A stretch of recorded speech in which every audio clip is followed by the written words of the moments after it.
नमस्कार, स्वागत है आपका। आप देख रहे हैं अपना बिहार। मैं हूं आपके साथ सुमित झा। आज सुबह से लेकर शाम तक सियासी हलकों में खलबली मची रही। आरजेडी ने किसानों के बहाने सियासी मजमा लगाया तो नीतीश और कुशवाहा की खबरों से सियासत के नए संकेत मिले।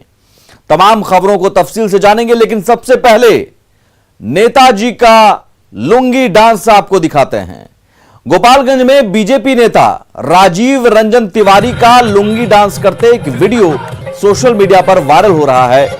इस वीडियो में राजीव रंजन तिवारी एक डांसर के साथ लुंगी पहनकर अश्लील डांस करते हुए नजर आ रहे हैं। यह वीडियो एक शादी समारोह का है, जहां वो ऑर्केस्ट्रा डांसर के साथ जमकर थिरक रहे हैं और बॉलीवुड गाने पर अश्लील डांस कर रहे हैं। इस पर बीजेपी के जिला अध्यक्ष विनोद कुमार सिंह ने सफाई देते हुए इसे पुराना वीडियो बताया।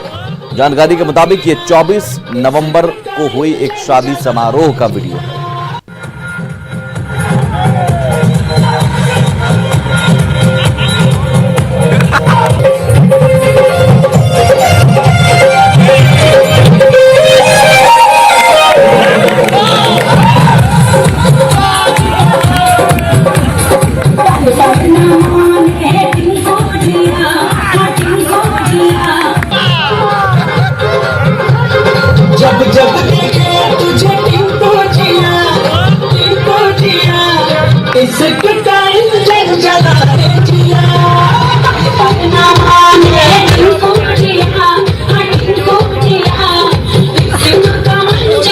राजीव रंजन तिवारी जो इस वीडियो में नजर आ रहे हैं आपको डांस करते हुए, खुद फोन लाइन पर मौजूद हैं। राजीव जी, डांस आप अच्छा कर लेते हैं, लेकिन इस तरह की तस्वीर पर क्या कहेंगे? हेलो जी राजीव जी, आपका ये वीडियो वायरल हो रहा है ठुमके लगाते हुए। डांस तो अच्छा करते हैं, लेकिन ये वायरल हो गया है और जाहिर है इसमें इसको लेकर सवाल उठ रहे हैं कि इस तरह का अश्लील डांस क्यों? ये वीडियो काफी पुराना है और ये अभी चुनाव हम लोगों के यहाँ बीता है। ये विरोधी लोगों की साजिश है हमको बदनाम करने की, और मैं इसके खिलाफ बहुत जल्द मानहानि का दावा भी करूंगा। नहीं, डांस तो आप ही कर रहे हैं ना? डांस मेरा बहुत पुराना डांस है ये। अच्छा, ने बताया गया कि 24 नवंबर को एक शादी समारोह हुआ जिसमें आप थिरक रहे हैं। जी नहीं, ये 6-7 साल पुराना वीडियो है। मेरे भतीजे की शादी थी। 7 साल पुराना वीडियो है? हाँ जी। लेकिन 7 साल पुराने वीडियो चलिए आपके मुताबिक हम मान भी लेते हैं, तो क्या तब भी आप सियासत से अलग थे या बीजेपी में ही थे? ना, उस समय तो मैं सियासत से अलग था। उस समय आप सियासत से अलग थे, लेकिन आप इसे इस तरह के डांस को आप सही ठहराएंगे? नहीं, वो हो जाता है। अफसोस है आपको? नहीं, अफसोस मेरे घर का निजी कार्यक्रम था, शादी विवाह का माहौल था, मेरे रिश्तेदार वगैरह सभी लोग थे, मेरा साला था। तो चलिए, तो आपको लगता है कि ये विरोधियों की साजिश है? जी हाँ। चलिए, बहुत शुक्रिया राजीव रंजन तिवारी, जो डांस करते हुए देखिए किस तरह का डांस कर रहे हैं। वो खुद फोन लाइन पर और कह रहे हैं कि 7 साल पुराना वीडियो है।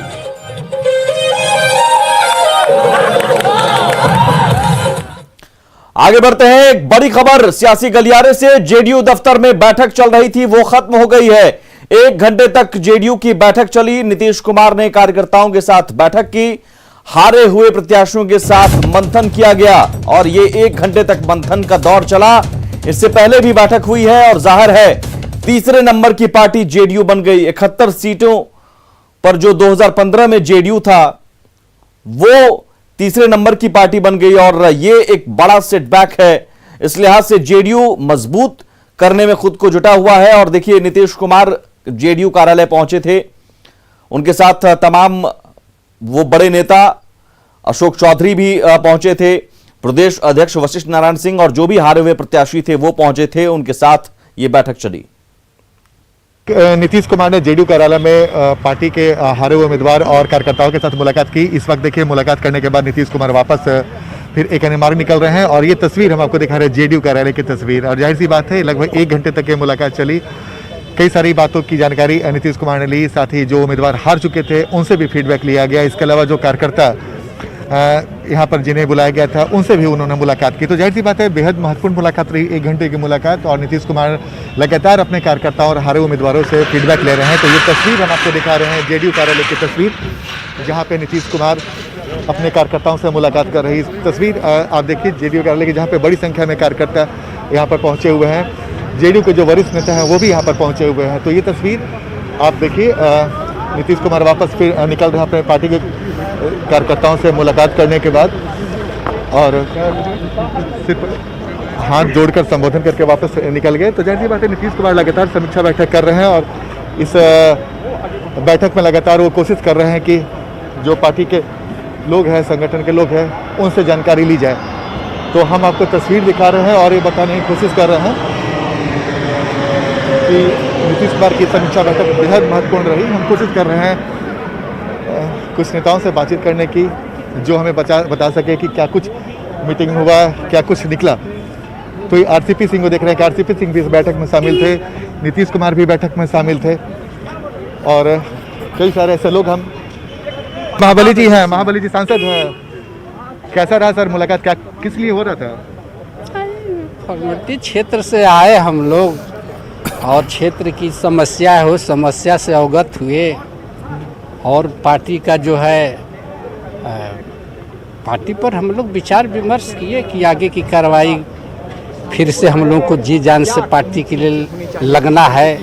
तो देखा था मुलाकात के बाद लगातार नेताओं के जाने का सिलसिला जारी है, लेकिन जाहिर सी बात है जो महाबली सिंह कार्यकर्ता के सांसद उन्होंने बताया कि पार्टी में हार को लेकर समीक्षा हो रही थी, लगातार इस बात की जानकारी ली जा रही थी कि भाई पार्टी की स्थिति ऐसे कैसे हुई और पार्टी को कैसे भविष्य में मजबूत किया जाए। कैमरामैन सुबोध के साथ आनंद अमृतराज, न्यूज 18 नेटवर्क, पटना। बिहार की सियासत में फिर कुछ बड़ा उलटफेर होने के संकेत मिल रहे हैं। कल तक नीतीश के खिलाफ मोर्चा खोलने वाले राष्ट्रीय लोक समता पार्टी के अध्यक्ष उपेंद्र कुशवाहा ने मुख्यमंत्री नीतीश कुमार से मुलाकात की है। जाहिर तौर पर अगर दोनों नेता साथ मिले तो बिहार की सियासत का नया एंगल सामने आ सकता है। बिहार में सियासत का नया एंगल,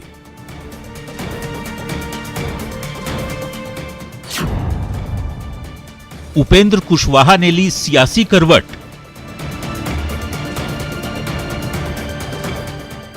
बिहार विधानसभा के चुनावी दंगल में नीतीश कुमार के खिलाफ ताल ठोकने वाले उपेंद्र कुशवाहा नई सियासी करवट ले सकते हैं, इसके साफ साफ संकेत मिल रहे हैं। 2 दिसंबर को नीतीश कुमार और उपेंद्र कुशवाहा की मुलाकात हुई है। मौजूदा सियासी हालात में नीतीश और उपेंद्र कुशवाहा की मुलाकात को जेडीयू एक बेहतरीन मुलाकात के तौर पर देख रहा है। उपेंद्र कुशवाहा जी हम लोग के साथ पहले भी काम कर चुके हैं, और इसलिए स्वाभाविक है कि ऐसे वक्त पर उनकी मुख्यमंत्री से मुलाकात होने का विशेष महत्व तो निश्चित रूप से इसलिए है कि एक ही धारा से हम वो भी निकले हैं और समाजवादी मूल्यों में विश्वास करते हैं, इसलिए उनकी मुलाकात उनसे हुई है तो निश्चित रूप से एक अच्छी खबर है। कुशवाहा और नीतीश कुमार की मुलाकात को बीजेपी महज सियासी संयोग के तौर पर देख रही है। कृषि मंत्री अमरेंद्र प्रताप सिंह से जब हमने मुलाकात के मायने समझना चाहा तो उन्होंने इसे महज सियासी संयोग बताया। ये राजनीतिक मिलन और राजनीतिक बिछड़न ये राजनीतिक जीवन का, सार्वजनिक जीवन का एक अस्थायी अंग है, हिस्सा है। अब उपेंद्र जी मुख्यमंत्री से मिल रहे हैं तो ये मिलना कोई आश्चर्यजनक बात नहीं है। मुख्यमंत्री हैं, उनसे कोई भी मिल सकता है।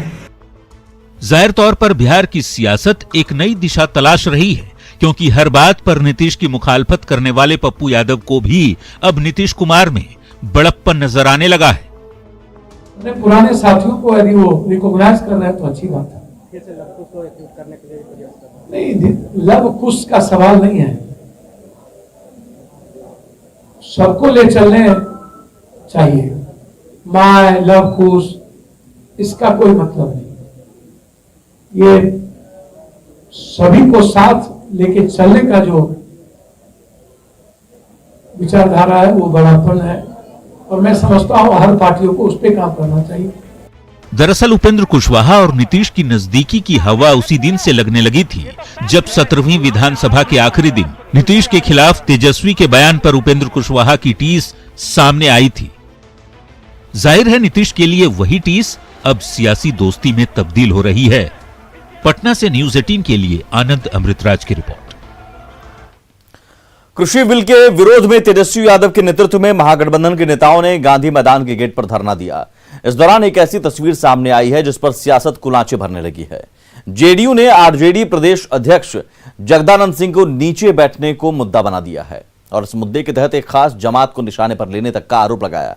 तो वहीं आरजेडी ने जेडीयू पर पलटवार भी किया है। माननीय तेजस्वी यादव ने अपनी मंशा साफ की। पिता तुल्य जगता बाबू को अपने कदमों के नीचे बिठाकर, ये विजुअल है, औकात बता रहे हैं। एक भाई स्वर्गीय रघुवंश बाबू जैसे सम्मानित नेता को एक लोटा पानी कहकर के अपमानित किया। विधानसभा चुनाव के दौरान आपने सामाजिक समूह के प्रति अपमान का भाव दिखाया। चुनाव परिणाम में जब चारों खाने चित हुए तो कदमों के नीचे बिठाकर, मनसा साफ है, समाज के अंदर तनाव की खेती, मन के अंदर सामाजिक विद्वेष। तो उनके प्रवक्ता को पेट में दर्द हो रहा है कि तेजस्वी जी उस धरने पर कहाँ बैठे हैं, ऊंचा पे बैठे हैं कि नीचा पे बैठे हैं, किस रूप में बैठे हैं। अब जो सवाल उठता है कि इनको दर्द इस बात की हो रही है, अरे असली बात जो सवाल है, तो देश का किसान आज चाह रहा है, उस सवाल पर आपके मुंह में दही क्यों जम गई है? आप देश की सरकार के साथ क्यों खड़े हो? आप में नैतिकता है तो किसानों के सवाल पर अपने मुंह को खोलिए और किसान के हिमायती बनने की हिम्मत दिखाइए। किसानों के नाम पर क्या विपक्ष सियासत चमकाने में जुटा है? यह सवाल इसलिए क्योंकि राजधानी पटना में तेजस्वी यादव के नेतृत्व में विपक्षी दल के नेता धरना तो दे रहे थे, लेकिन वहां मौजूद ज्यादातर नेताओं और कार्यकर्ताओं को यह पता ही नहीं था कि आखिर किसानों का विरोध क्यों है। वैसे गांधी मैदान के भीतर धरना देने की अनुमति नहीं मिलने पर गेट के बाहर ही सरकार के खिलाफ प्रदर्शन किया गया। केंद्र सरकार की नीतियों के खिलाफ किसान आंदोलन कर रहे हैं।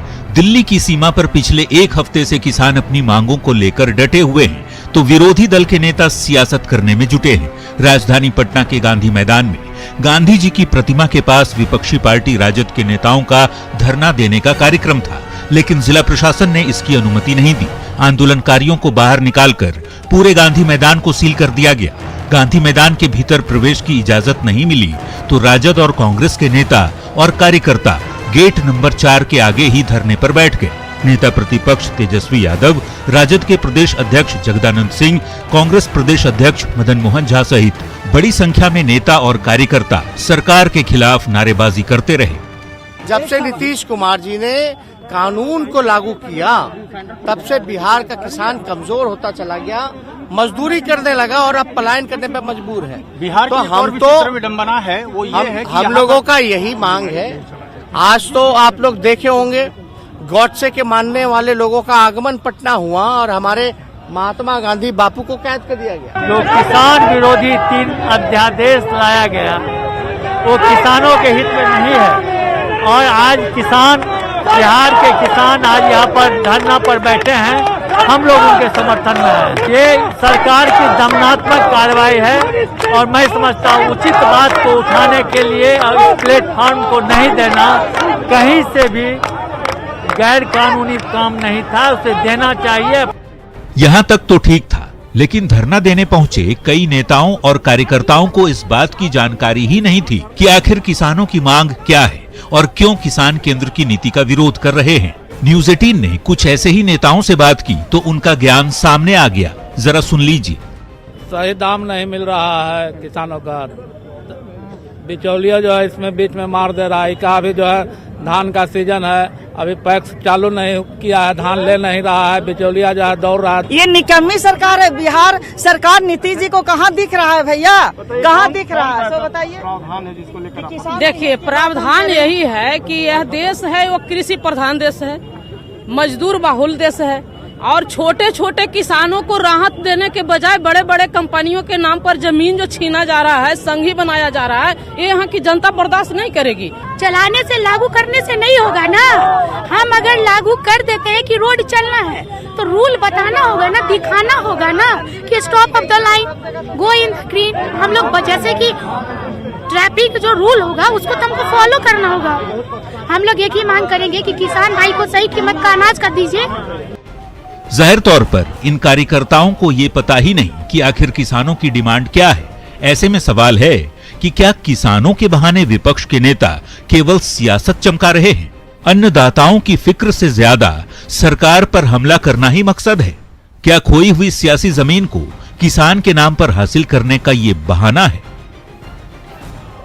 न्यूज़ 18 के लिए पटना से संजय कुमार के साथ ब्यूरो रिपोर्ट। और इस बीच बड़ी खबर है, कृषि बिल पर धरना मामले में एफआईआर दर्ज किया गया है। नेता प्रतिपक्ष तेजस्वी यादव के खिलाफ एफआईआर दर्ज की गई है। बिहार कांग्रेस अध्यक्ष मदन मोहन झा पर भी एफआईआर दर्ज किया गया है। महागठबंधन के 18 नेताओं पर नामजद एफआईआर दर्ज किया गया। वहीं 100 से ज्यादा अज्ञात के खिलाफ भी एफआईआर दर्ज किया गया है। पटना के गांधी मैदान थाने में एफआईआर दर्ज की गई है। कोविड नियम को तोड़ने और गांधी मैदान के बाहर धरना का आरोप है। संजय हमारे साथ जुड़े हुए हैं। संजय, एफआईआर में कौन कौन सी धाराएं लगाई गई हैं? बिल्कुल, देखिए जो ये एफआईआर दर्ज करवाया गया है उसमें इन सभी नेताओं पर आईपीसी की धारा 188, 145, 269, 279 और 3 एपेडेमिक डिजीज एक्ट के तहत ये केस दर्ज करवाया गया है। इसमें कांग्रेस विधायक दल के नेता भी शामिल है, जिनका नाम अजीत शर्मा, तेजस्वी यादव है, आलोक मेहता है जो राष्ट्रीय जनता दल के महासचिव है, रामानंद यादव विधायक है, पूर्व मंत्री है श्याम रजक, रमई राम शक्ति सिंह, इसके अलावा मृत्युंजय तिवारी जो प्रवक्ता है उन पर भी केस दर्ज करवाया गया है। कांग्रेस के नेताओं के खिलाफ और जो लेफ्ट नेता है रामनरेश पांडे, उनके खिलाफ भी एफआईआर दर्ज करवाया गया। इसके अलावा 500 जो गैर नाम के लोग हैं उनके खिलाफ भी, जो अज्ञात कार्यकर्ता है उन पर भी एफआईआर दर्ज करवाया गया है। जी चलिए, बहुत शुक्रिया संजय इस जानकारी के लिए। अगर आप पटना से आरा, बक्सर समेत यूपी की यात्रा सड़क मार्ग से करने वाले हैं तो अपना कार्यक्रम 5 दिनों के लिए बदल दें, क्योंकि सोन नदी पर बना नया पुल 10 दिसंबर तक बंद है। लिहाजा कोइलवर पर भीषण जाम लग गया है। एम्बुलेंस से लेकर सवारी गाड़ियां घंटों से फंसी हुई हैं। कोइलवर पुल पर क्या हालात हैं, बता रहे हैं संवाददाता आनंद अमृतराज। हम अभी बिल्टा से आरा वाले रोड में है और यहाँ पे कोइलवर पुल जो नई बनी है वो बंद कर दी गई है 5 दिनों के लिए। और उसका असर जो है वो आप देख सकते हैं कि कहाँ यहाँ पे लगभग 5 से 7 किलोमीटर लंबी जो लाइन है वो यहाँ पे लगी हुई है और लोग जो है वो यहाँ पे रेंग रहे हैं। और इसी भीड़ में आपको दिखाते हैं कि यहाँ पे एम्बुलेंस जो है वो भी बुरी तरह से फंसी हुई है। ये बिहटा वाले रोड में देखिए कई किलोमीटर लंबा जाम है और एम्बुलेंस में पेशेंट भी है। और यहाँ पे आपको दिखा दें, पेशेंट है यहाँ पे महिला, क्या हुआ है इनको? डिलीवरी हुआ था। डिलीवरी हुआ है और कहाँ जाना है? जगदीशपुर। तो पूरे जाम में फंसे हुए हैं जी।